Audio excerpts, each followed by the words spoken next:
شمس النهاردة.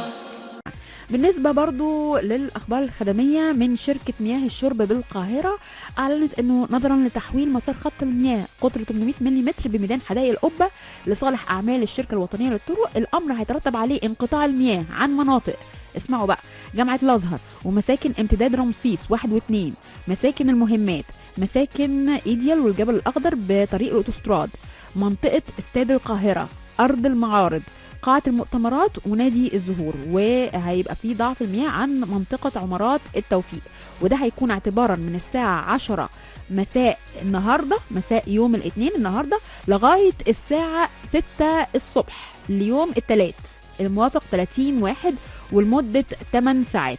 الشركة بتهيب أصحاب المخابز والمستشفيات بالأماكن المشار ليها واللي احنا قلناها دلوقتي تدبير احتياجاتهم من المياه خلال فترة الانقطاع. والشركة هتقوم بالدفع بسيارات مياه صالحة للشرب بتوزع مجانا بالمناطق المتأثرة.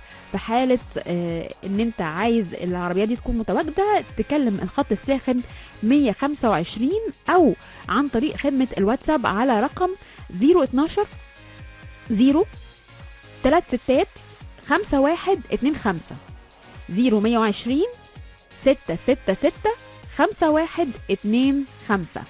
تمام، نطلع لفاصل ونرجع تاني نكمل معاكم طلعت شمس النهارده، استنونا.